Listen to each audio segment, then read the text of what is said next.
बिस्मिल्लाहिर्रहमानिर्रहीम अस्सलाम वालेकुम। आप देख रहे हैं व्यूज़ मैटर। मैं हूं अली डार। मैंने आपके साथ एक खबर शेयर की थी चंद रोज़ पहले। मैंने दुआ ज़हरा केस के हवाले से एक वीडियो की थी और उस वीडियो में मैंने आपको ये बताया था कि दुआ ज़हरा का जो केस है, जो मामला है, थोड़ा संगीन हो जाएगा, थोड़ा सेंसिटिव हो जाएगा। मुझ तक आज कुछ अहम खबरें पहुंची और बहुत ही मुस्तनद ज़राए से मुझ तक ये मालूमात पहुंची। मैंने आपके साथ वो फौरी तौर पर शेयर करनी है, लेकिन उससे पहले मैं उन लोगों से मुखातिब होना चाहता हूं जो दुआ ज़हरा केस पर मजाक कर रहे हैं, जो दुआ ज़हरा केस को नॉन सीरियस केस समझ रहे हैं और इस पर मीम्स बना रहे हैं। मैंने आज बहुत सारे लोगों को देखा, मुझे देखकर बहुत तकलीफ हुई। वो ये कह रहे हैं कि लड़की पसंद की शादी करती थी, घर से भाग गई, इश्क मोहब्बत का चक्कर था, मेहदी काज़मी फजूल में टाइम ज़ाया कर रहा है और बहुत ही बेहुदा किस्म की उन्होंने बातें की हैं। खैर, उन लोगों के लिए आज ये मैसेज है कि ये वीडियो देखें और मैं उन तक कुछ हक़ाइक़ पहुँचाना चाहता हूँ। अगर तो उनमें थोड़ी सी भी गैरत है, उनमें थोड़ी भी समझ है, तो मामला वो समझ जाएंगे कि मामला वाकई में किसी की बेटी का मामला बहुत ही संगीन मामला है। मैं आपको ये बताऊंगा कि क्या ग्राउंड अब तैयार करने की प्लानिंग की जा रही है और इसमें कौन कौन मुलव्विस है इस गैंग के अंदर, इस प्लानिंग के अंदर, इस ग्राउंड को तैयार करने के अंदर।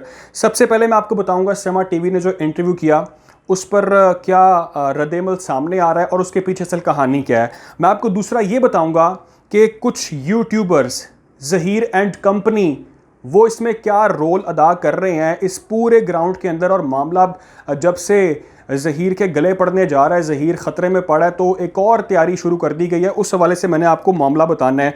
तीसरा मैं आपको ये बताऊंगा कि कोर्ट और हमारी पुलिस इस सब मामले के अंदर क्या रोल अदा कर रहे हैं और अगर उन्होंने बर वक्त रोल ना अदा किया तो खुदा न खास्ता मामला हाथ से निकल जाएगा, बहुत गड़बड़ हो जाएगा।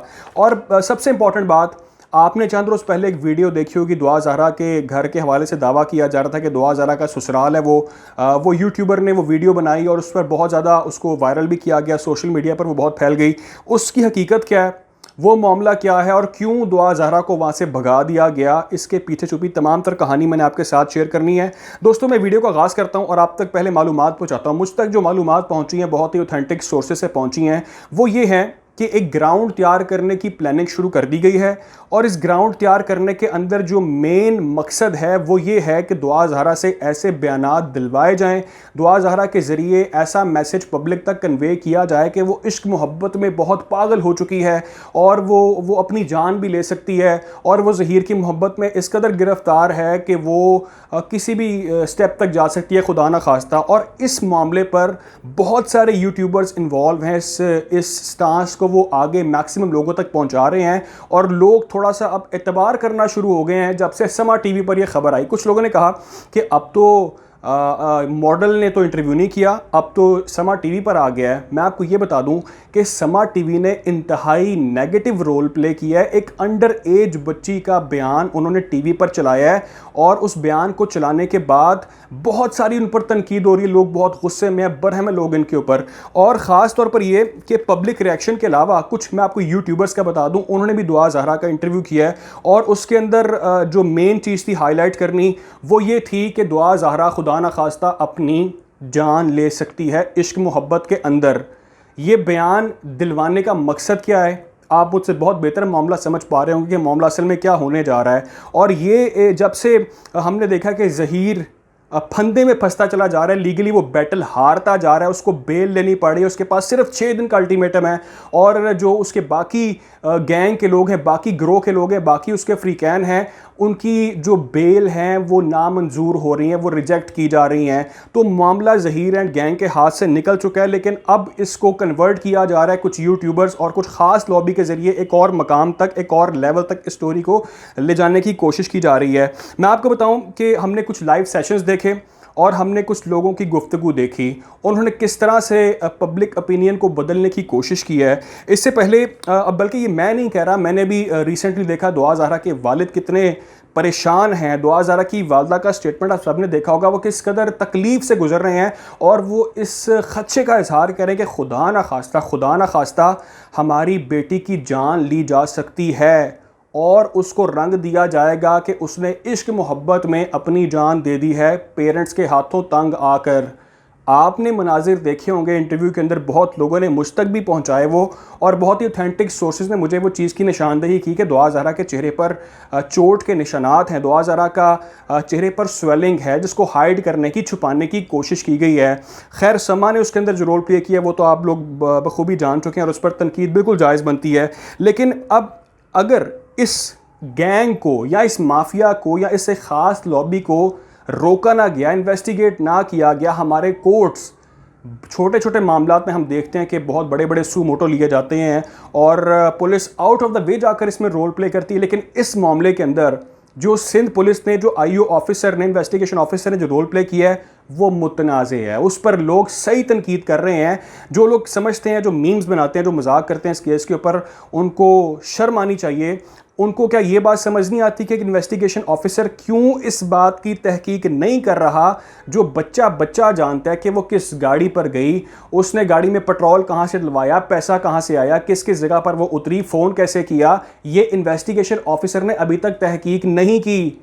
अब तहकीक का दायरा कार ज़हीर के पास जाने लगा है। ज़हीर को कराची भी जाना पड़ेगा गिरफ्तारी के खौफ से, क्योंकि ये डे वन से चीज़ें होनी चाहिए थी। जब ये इसकी तहकीकात का दोबारा आगाज़ किया गया है तो ज़हीर अब परेशान हुआ है और जो उसके दीगर आसपास के लोग हैं वो भी अब अपसेट हैं, क्योंकि केस दोबारा खोल दिया गया और मामला नए सिरे से अब करना पड़ेगा।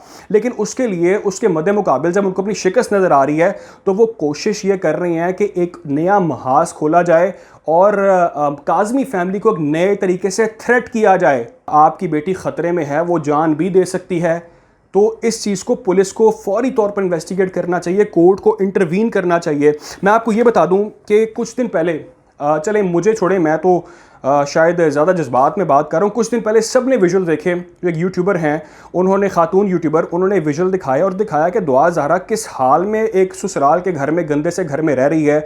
वहाँ पर कपड़े बिखरे पड़े हैं और छोटा सा गंदा सा बाथरूम है, गंदा सा नाम नहाद वहाँ पर किचन है। और दुआ ज़हरा वहाँ पर जब आती है, जब बैठी होती है और वहाँ पर वो यूट्यूबर खातून है, उससे उसको छुपा लिया जाता है और फौरी तौर पर वहाँ से उसको रवाना कर दिया जाता है, बाइक पे बिठाकर गायब कर दिया जाता है। क्यों? क्योंकि उसकी वजह यह है कि दाल में कुछ काला नहीं है, पूरी दाल ही काली है।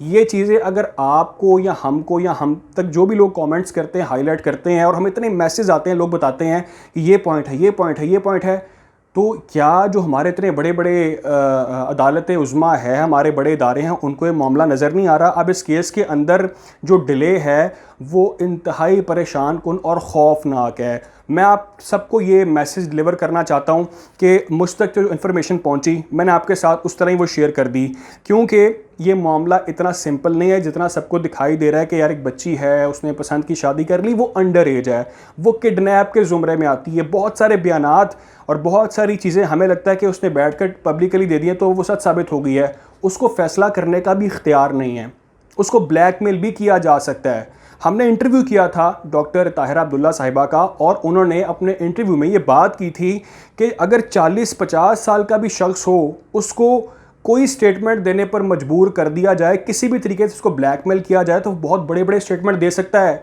ये तो फिर माइनर है, बच्ची है। मैं आपको अब ये बता दूं कि ये मामला ये ज़हीर की गिरफ्तारी तक तो जा रहा है, लेकिन उससे पहले ये जो कुछ दिन हैं दरमियान में, ये बहुत क्रिटिकल डेज़ हैं। मैं अपील करता हूँ तमाम इदारों से और उन लोगों से कि इस मैसेज को मैक्सिमम कन्वे करें। ये आज दुआ ज़हरा है, कल को किसी और की बेटी होगी, हमारी बेटी होगी, तो हमें इंसाफ मिलना चाहिए। इस केस के अंदर तमाम इदारों को एक एग्जाम्पल सेट करनी चाहिए। मैं कोशिश करूँगा कि इस केस के हवाले से आपको इस तरह ही अपडेट रखूँ। ख्याल रखें, दुआ में याद रखें। अल्लाह हाफ़िज़।